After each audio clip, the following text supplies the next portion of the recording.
بسم اللہ الرحمن الرحیم۔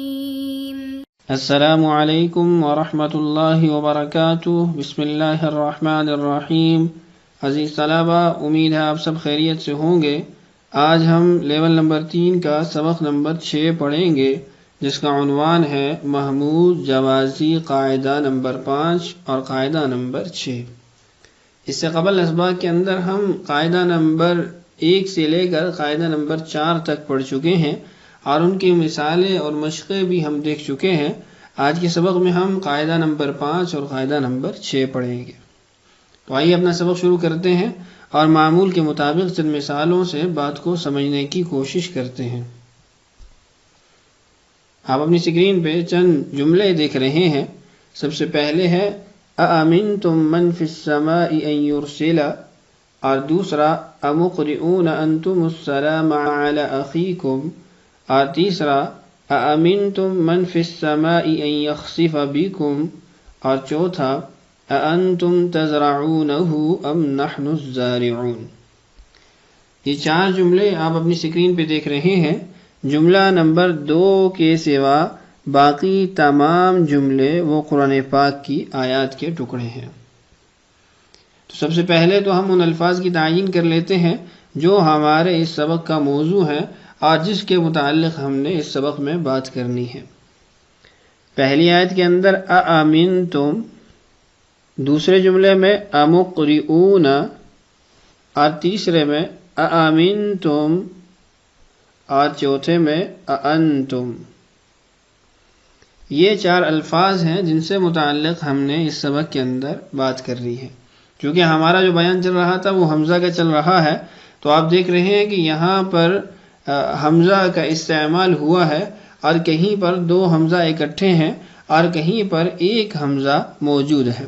تو آئیے جانتے ہیں کہ جب 2 حمزہ موجود ہو تب کون سا قاعدے ہم استعمال کر سکتے ہیں، اور جب 1 حمزہ موجود ہو اور اس سے قبل متحرک حرف ہو یا کسرہ والا حرف ہو تو اس کو ہم کس طریقے سے پڑھ سکتے ہیں اور اس کے اندر کون سا قاعدہ لاگو کر سکتے ہیں، آئیے یہ دیکھتے ہیں۔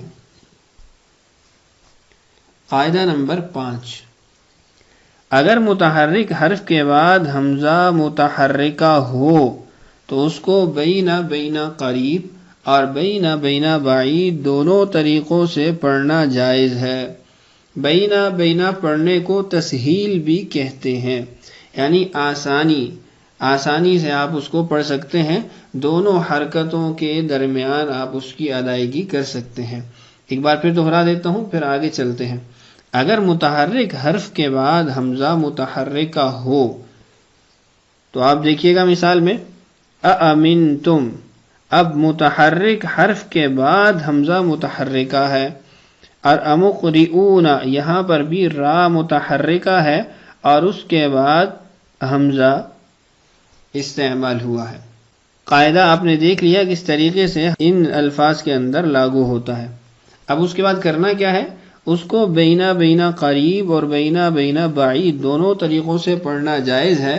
بینہ بینہ کو تسہیل بھی یعنی آسانی کرنے کا نام بھی دیا جاتا ہے۔ اب بینہ بینہ قریب اور بینہ بینہ بعید کیا ہے، آئیے اس کو جانتے ہیں۔ تنبیہ، حمزہ کو اس کے اپنے مخرج اور اس کی حرکت کے موافق حرف علت کے مخرج کے درمیان سے پڑھنا بینہ بینہ قریب، اور حمزہ کو اس کے اپنے مخرج اور ما قبل حرف کی حرکت کے موافق حرف علت کے مخرج کے درمیان سے پڑھنا بینہ بینہ بعید کہلاتا ہے۔ دوبارہ پڑھ دیتا ہوں۔ حمزہ کو اس کے اپنے مخرج اور اس کی حرکت کے موافق حرف علت کے مخرج کے درمیان سے پڑھنا بینہ بینہ قریب، اور حمزہ کو اس کے اپنے مخرج اور ماقبل حرف کی حرکت کے موافق حرف علت کے مخرج کے درمیان سے پڑھنا بینہ بینہ بعید کہلاتا ہے۔ بینہ بینہ قریب اور بعید کے درمیان میں فرق یہ ہے کہ بینہ بینہ قریب کے اندر آپ جو آواز کی آمیزش یا 2 لہجوں کو اکٹھا کر کے پڑھتے ہیں، اس کے اندر جو دوسرا لہجہ ہوتا ہے وہ اسی حمزہ کی حرکت کے مطابق ہوتا ہے۔ یعنی اگر حمزہ کے اوپر زبر ہے تو آپ الف اور حمزہ کو اکٹھا کر کے پڑھیں گے، ایک لہجے میں پڑھیں گے۔ اگر حمزہ کے نیچے زیر ہے تو یا اور حمزہ کے درمیان جو آواز بنے گی وہ آپ نکالیں گے، اور اگر پیش ہے تو پھر واو اور حمزہ ان دونوں کی آمیزش اور ان دونوں کے درمیان میں آپ اس یعنی لفظ کی ادائیگی کریں گے۔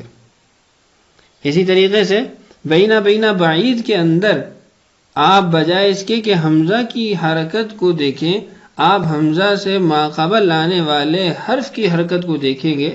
وہاں زبر ہے تو پھر الف کی آواز، اور اگر وہاں پیش ہے تو واو، اور زیر ہے تو یا، یعنی یا اور حمزہ، واو اور حمزہ یا الف اور حمزہ کے درمیان سے آپ آواز نکالیں گے۔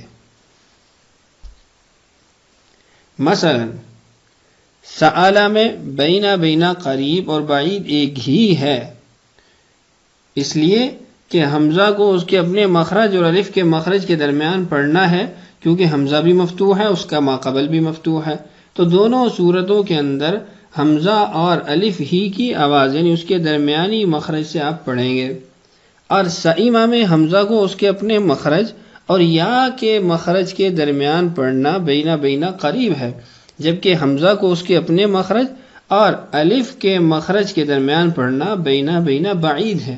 چونکہ بینا بینا قریب کے اندر حمزہ کی حرکت کو دیکھنا ہے تو وہ زیر ہے، تو حمزہ اور یا کی آواز نکلے گی، اور بینا بینا بعید کے اندر ہم ماقبل حرکت کو دیکھتے ہیں تو وہ فتحہ ہے، تو الف اور حمزہ کی آواز ہمیں نکالنی پڑے گی۔